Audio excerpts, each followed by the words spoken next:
ಜೈ youth power. ಬಡವ್ರಿಗೆ ಸಹಾಯ ಮಾಡಬೇಕು, ಬಡವ್ರಿಗೆ ಸಹಾಯ ಮಾಡೋರಿಗೆ ಸಹಾಯ ಮಾಡಬೇಕು, ಮುಖ್ಯವಾಗಿ ಪ್ರಜಾ ಸೇವೆ ಮಾಡಬೇಕು ಅಂತ ಸ್ಟಾರ್ಟ್ ಮಾಡಿರೋದೇ ನಮ್ಮ ಯುವಶಕ್ತಿ ಪ್ರಜಾ ಸೇವೆ, ನಮ್ಮ ಯೂತ್ ಪವರ್.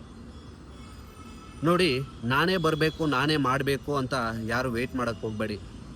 ಯಾಕೆ ಮಾತಂತಿದ್ದೀನಿ ಅಂದರೆ, ನೋಡಿ, ಲಾಸ್ಟ್ ವೀಕು ಒಂದು ವಿಡಿಯೋ ಅಪ್ಲೋಡ್ ಮಾಡಿದ್ದೆ. ಅದೇನೆಂದರೆ, ನಿಮ್ಮ ಹತ್ರ ಏನಾದರೂ ಹಳೆ ಸೈಕಲ್ಸ್ ಇದ್ದರೆ ರೆಡಿ ಮಾಡಿಸಿ ನಿಮ್ಮೂರಲ್ಲಿರುವಂತಹ ಬಡವ್ರ ಮಕ್ಕಳಿಗೆ ನೀವೇ ಕೊಡಿ ಅಂತ ಅನೌನ್ಸ್ ಮಾಡಿದ್ದೆ. ಸುಮಾರು ಜನ ಮೆಸೇಜ್ ಮಾಡಿ ಕೇಳ್ತಿದ್ದೀರಾ, ನಮ್ಮ ಹತ್ರ ಇದೆ, ನಾವೇ ನಿಮ್ಗೆ ಕೊಡ್ತೀವಿ, ಎತ್ಕೊಂಡೋಗಿ ಡೊನೇಟ್ ಮಾಡಿ ಅಂತ ನನಗೆ ನೀವು ರಿಕ್ವೆಸ್ಟ್ ಮಾಡ್ತಿದ್ದೀರಾ. ಓಕೆ, ನೀವು ನಮಗೆ ಕೊಡ್ತಿದ್ದೀರಾ, ಅದರಲ್ಲಿ ಏನು ಪ್ರಾಬ್ಲಮ್ ಇಲ್ಲ. ಬಟ್ ಏನಂದರೆ, ಅದನ್ನು ಎತ್ಕೊಂಡೋಗಿ ನೀವೇ ಕೊಟ್ಬಿಡಿ. ಬೇಕಾದರೆ ನಾವು ಕೂಡ ನಿಮ್ಮ ಜೊತೆ ಬರ್ತೀವಿ, ನಿಂತ್ಕೊತೀವಿ.